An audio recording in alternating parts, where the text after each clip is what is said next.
Hello दोस्तों, आपके अपने यूट्यूब चैनल में आपका स्वागत है।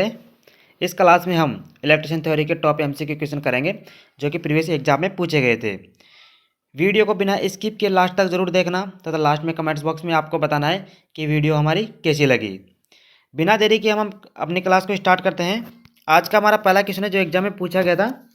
वोल्टेज स्टेबलाइजर में इलेक्ट्रॉनिक सर्किट में शॉर्ट सर्किट दोषों का परीक्षण का उपयोग करके किया जाता है। आपको बताना है वोल्टेज स्टेबलाइजर में इलेक्ट्रॉनिक्स सर्किट्स में शॉर्ट सर्किट दोषों का परीक्षण किसका उपयोग करके करते हैं। तो इसका राइट आंसर का ऑप्शन डी, मल्टीमीटर। मल्टीमीटर के द्वारा हम इलेक्ट्रॉनिक सर्किट में शॉर्ट सर्किट दोषों का परीक्षण करते हैं।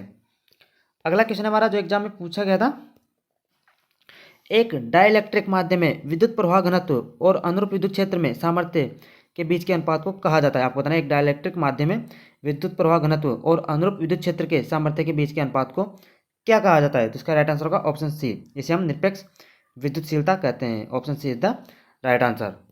अगला क्वेश्चन है हमारा जो एग्जाम में पूछा गया था, एक थर्मल प्लांट की समग्र दक्षता क्या होती है। आपको बताना है एक थर्मल प्लांट की समग्र दक्षता क्या होती है। तो इसका राइट आंसर का ऑप्शन है एक थर्मल प्लांट की दक्षता जो कि 30% से कम होती है। अगला क्वेश्चन है हमारा जो एग्जाम में पूछा गया था, आमतौर पर हाइड्रो इलेक्ट्रिक स्टेशनों में लो हेड संयंत्रों के लिए पेन स्टॉक में पानी का वेग के रूप में चुना जाता है। आपको बताना है आमतौर पर हाइड्रो इलेक्ट्रिक स्टेशनों में लो हेड संयंत्रों के लिए पेन स्टॉक में पानी का वेग कितना होता है। तो इसका राइट आंसर का ऑप्शन ए 2 मीटर प्रति सेकंड। इसमें पानी का वेग 2 मीटर प्रति सेकंड होता है। आपको ध्यान रखना है, बहुत इंपॉर्टेंट क्वेश्चन है। अगला क्वेश्चन है जो कि एग्जाम में पूछा गया था, इनमें से किसके लिए पेंटन इम्पल्स टर्बाइन सबसे उपयुक्त है। आपको बताना है इनमें से किसके लिए पेंटन इम्पल्स टर्बाइन सबसे उपयुक्त माना जाता है। तो इसका राइट आंसर होगा option A high heads. High heads के लिए पेंटन इम्पल्स टर्बाइन सबसे उपयुक्त है। अगला क्वेश्चन है हमारा जो एग्जाम में पूछा गया था, फ्लैट प्लेट सोलर कंडक्टर संग्राहक में पारदर्शी आवरण का क्या अर्थ है। आपको बताना है फ्लैट प्लेट सोलर कलेक्टर संग्राहक में पारदर्शी आवरण का क्या कार्य है। तो इसका राइट आंसर होगा ऑप्शन ई विकल्पों में सभी। ऊर्जा हानि को कम करना। ऑप्शन बी दृश्यमान प्रकाश संचालित करना। ऑप्शन सी दूर अवरोध किरणों का अवरोध करना। ऑप्शन डी अधिक आगंता व सौर विकिरण ऊर्जा सुनिश्चित करना इसका प्रमुख कार्य होता है। तो इसका राइट आंसर होगा ऑप्शन ए, यह सभी कार्य इसके होते हैं। अगले क्वेश्चन के लिए आगे बढ़ते हैं। अगला क्वेश्चन हमारा जो एग्जाम में पूछा गया था, उच्च ज्वार और निम्न ज्वार के बीच की ऊंचाई के अंतर को क्या कहा जाता है। आपको बताना है उच्च ज्वार और निम्न ज्वार के बीच की ऊंचाई के अंतर को क्या कहते हैं। तो इसका राइट आंसर का ऑप्शन बी, इसे हम ज्वारीय प्रास या ज्वारीय रेंज कहते हैं। Option B is the right answer.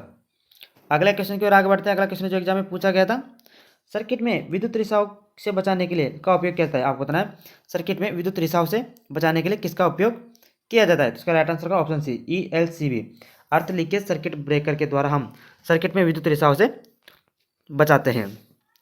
अगले क्वेश्चन की ओर आगे बढ़ते हैं। अगला क्वेश्चन हमारा जो एग्जाम में पूछा गया था, एडिसन सेल के एम्पियर घंटा दक्षता कितनी होती है। आपको बताना है एडिसन सेल की एम्पियर हावर दक्षता लगभग कितनी होती है। तो इसका राइट आंसर होगा ऑप्शन डी 80%। एडिसन सेल की एम्पियर हावर दक्षता जो कि 80% होती है। अगला क्वेश्चन की ओर आगे बढ़ते हैं। अगला क्वेश्चन हमारा जो एग्जाम में पूछा गया था, एक डीसी जनरेटर में आर्मेचर कोर लेमिनेशन से बना होता है। आपको बताना है एक डीसी जनरेटर में आर्मेचर कोर जो कि सिलिकॉन स्टील लेमिनेशन से बनाया जाता है। Option A is the right answer, silicon steel is the right answer. अगले क्वेश्चन की ओर आगे बढ़ते हैं। अगला क्वेश्चन है जो एग्जाम में पूछा गया था, एक कम्यूटेटर का उपयोग के साथ इंसुलेटर के रूप में किया जाता है। आपको बताना है एक कम्यूटेटर का उपयोग किसके साथ इंसुलेटर के रूप में किया जाता है। तो इसका राइट आंसर का ऑप्शन बी माइका। एक कम्यूटेटर का उपयोग माइका के साथ इंसुलेटर के रूप में किया जाता है। Option B is the right answer. अगला क्वेश्चन हमारा जो एग्जाम में पूछा गया था, एक DC long shunt compound generator का वोल्टेज समीकरण क्या होगा। आपको बताना है एक DC long shunt compound generator का वोल्टेज समीकरण क्या होगा, जहां ईजी जनरेट किया गया ईएमएफ है, VT टर्मिनल वोल्टेज है, IA आर्मेचर धारा है, R में आर्मेचर प्रतिरोध है, IL लोड करंट है, RAC श्रृंखला प्रतिरोध है और V ब्रश कॉन्टैक्ट ड्रॉप है। तो आपको बताना है DC long shunt compound generator का वोल्टेज समीकरण क्या होगा। तो इसका राइट आंसर होगा ऑप्शन सी, EG बराबर होगा VT plus IA into RA plus RAC plus V brush. Option C is the right answer. अगले क्वेश्चन की ओर आगे बढ़ते हैं। अगला क्वेश्चन है जो एग्जाम में पूछा गया था, एक असंतृप्त डीसी मशीन की आर्मेचर प्रतिक्रिया होती है। आपको बताना है एक असंतृप्त डीसी मशीन की आर्मेचर प्रतिक्रिया कैसी होती है। तो इसका राइट आंसर होगा ऑप्शन ए क्रॉस मैग्नेटाइजिंग, इसमें क्रॉस मैग्नेटाइजिंग आर्मेचर प्रतिक्रिया होती है। Option A is the right answer. अगले क्वेश्चन के आगे बढ़ते हैं जो एग्जाम में पूछा गया था। फ्लेमिंग के बाएं हाथ के नियम में अंगूठा हमेशा किस दिशा को प्रतिनिधित्व करता है? आपको बताना है फ्लेमिंग के बाएं हाथ में अंगूठा हमेशा किसकी दिशा को प्रतिनिधित्व करता है? तो इसका राइट आंसर का ऑप्शन डी बल, यह बल की दिशा को प्रतिनिधित्व करता है।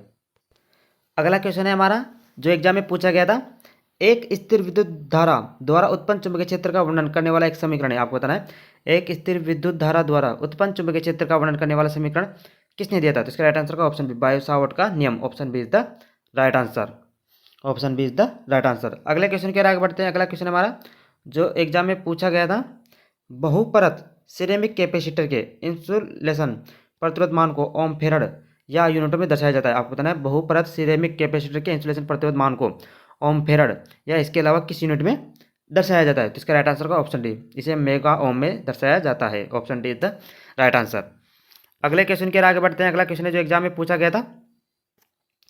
मरने के जोखिम के साथ सिर पर चोट लगे पीड़ित के लिए कौन सा सुनहरा समय होता है? आपको बताना है मरने के जोखिम के साथ सिर पर चोट लगे पीड़ित के लिए कौन सा सुनहरा समय माना जाता है? तो इसका राइट आंसर का ऑप्शन डी पहले 60 मिनट उसके लिए सुनहरा समय माना जाता है। अगले क्वेश्चन के आगे बढ़ते हैं जो एग्जाम में पूछा गया था। दिए गए एम्पलीफायर का क्या नाम है? आपको बताना है दिए गए एम्पलीफायर का क्या नाम है? इसका राइट आंसर होगा option B class B push pull amplifier. जो दिया गया है यह class B push pull amplifier है। अगले क्वेश्चन के आगे बढ़ते हैं जो एग्जाम में पूछा गया था। शॉर्ट और ओपन सर्किट के छोटे आर्मेचर वाइंडिंग का परीक्षण करने के लिए किस उपकरण का प्रयोग किया जाता है? आपको बताना है शॉर्ट और ओपन सर्किट के लिए छोटे आर्मेचर वाइंडिंग का परीक्षण करने के लिए किस उपकरण का प्रयोग किया जाता है? तो इसका राइट आंसर होगा ऑप्शन सी बाहरी ग्रोलर। इसमें एक्सटर्नल ग्रोलर का प्रयोग किया जाता है। आपको ध्यान रखना है बाहरी ग्रोलर का प्रयोग किया जाता है। अगले क्वेश्चन के आगे बढ़ते हैं। अगला क्वेश्चन है जो हमारा एग्जाम में पूछा गया था, बहुत इंपॉर्टेंट क्वेश्चन है। सीधे जोड़ों में चालक की लंबाई बढ़ाने के लिए किस प्रकार के जोड़ का प्रयोग किया जाता है? आपको बताना है सीधे जोड़ों में चालक की लंबाई बढ़ाने के लिए किस प्रकार के जोड़ों का प्रयोग किया जाता है? तो इसका राइट आंसर होगा option D western union joint. इसमें वेस्टर्न यूनियन जॉइंट का प्रयोग किया जाता है। हमारा अगला क्वेश्चन है जो एग्जाम में पूछा गया था। डीसी जनरेटर में स्लिप रिंग का कार्य क्या होता है? आपको बताना है डीसी जनरेटर में स्लिप रिंग का क्या कार्य होता है? तो इसका राइट आंसर होगा ऑप्शन बी यूनिडायरेक्शनल रूप से आउटपुट को जनरेट करता है। यूनिडायरेक्शनल रूप से यह आउटपुट को जनरेट करता है। Option B is the right answer. अगले क्वेश्चन के आगे बढ़ते हैं। अगला क्वेश्चन हमारा जो एग्जाम में पूछा गया था। कोई डीसी जनरेटर के ब्रशों में भारी स्पार्किंग का क्या कारण है? आपको बताना है कोई डीसी जनरेटर में ब्रशों में भारी स्पार्किंग हो रही है तो इसका कारण क्या हो सकता है? तो इसका राइट आंसर होगा ऑप्शन सी MNA की स्थिति में बदलाव। MNA मैग्नेटिक की स्थिति में बदलाव होने के कारण डीसी जनरेटर के ब्रशों में भारी स्पार्किंग हो सकती है। आपको ध्यान रखना है। अगले क्वेश्चन के आगे बढ़ते हैं जो एग्जाम में पूछा गया था। चुंबकीय फ्लक्स की सीजीएस इकाई क्या है? आपको बताना है चुंबकीय फ्लक्स की सीजीएस इकाई क्या होती है? तो इसका राइट आंसर होगा ऑप्शन ए मैक्सवेल। चुंबकीय फ्लक्स की सीजीएस इकाई मैक्सवेल होती है। और आपको ध्यान रखना है चुंबकीय फ्लक्स की एसआई इकाई वेबर होती है और सीजीएस इकाई मैक्सवेल होती है। अगले क्वेश्चन के आगे बढ़ते हैं। अगला क्वेश्चन है जो एग्जाम में पूछा गया था। एक मेगा ओम के प्रतिरोध के मान को के रूप में चिन्हित किया जाता है। आपको बताना है एक मेगा ओम के प्रतिरोध मान को किसके रूप में चिन्हित किया जाता है? तो इसका राइट आंसर का ऑप्शन ए 1m0 के रूप में इसे चिन्हित किया जाता है। अगला क्वेश्चन है जो एग्जाम में पूछा गया था, बहुत इंपॉर्टेंट क्वेश्चन है, आपको ध्यान रखना है। 6K 8F के रूप में चिन्हित एक प्रतिरोधक का मान क्या होगा? आपको बताना है 6K और 8F के रूप में चिन्हित एक प्रतिरोधक है दिया गया है तो उसका मान क्या होगा? तो इसका राइट आंसर होगा option A 6.8 kilo ohm plus minus 1% इसका राइट आंसर होगा। अगले क्वेश्चन के आगे बढ़ते हैं जो एग्जाम में पूछा गया था।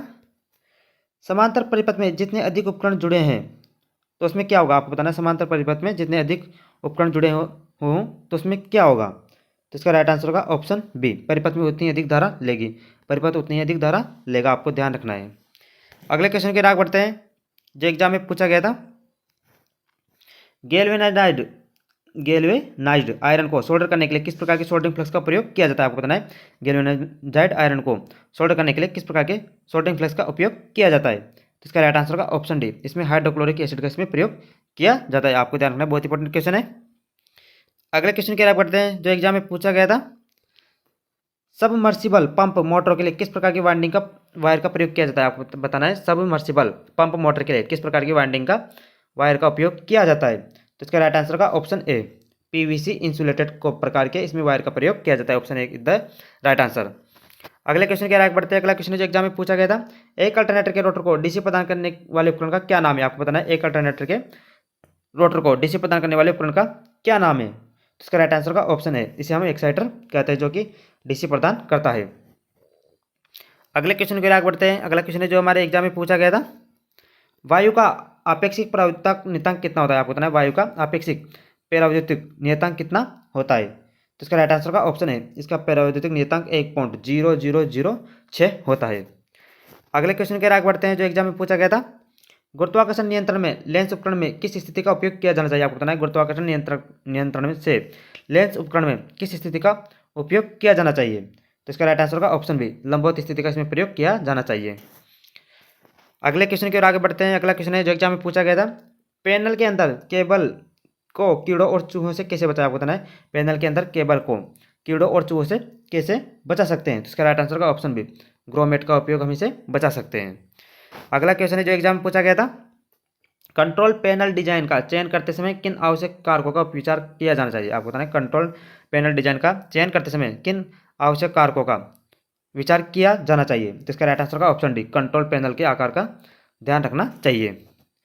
अगले क्वेश्चन के आगे बढ़ते हैं। अगला क्वेश्चन है जो एग्जाम पूछा गया था, पावर और कंट्रोल वायरिंग अलग अलग रेशियो में क्यों चलती है? आपको बताना है पावर और कंट्रोल वायरिंग अलग अलग रेशियो में क्यों चलती है। तो इसका राइट आंसर का ऑप्शन बी, सिग्नल हस्तक्षेप को रोकने के लिए यह अलग अलग रेशियो में चलती है।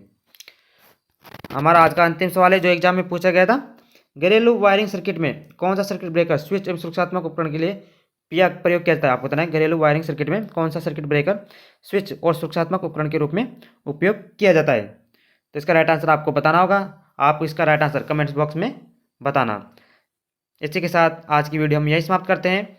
यदि आपको वीडियो अच्छी लगी हो और ऐसी ही वीडियो देखना चाहते हो तो हमारे चैनल को सब्सक्राइब जरूर करें और वीडियो को ज़्यादा से ज़्यादा लोगों तक शेयर करें।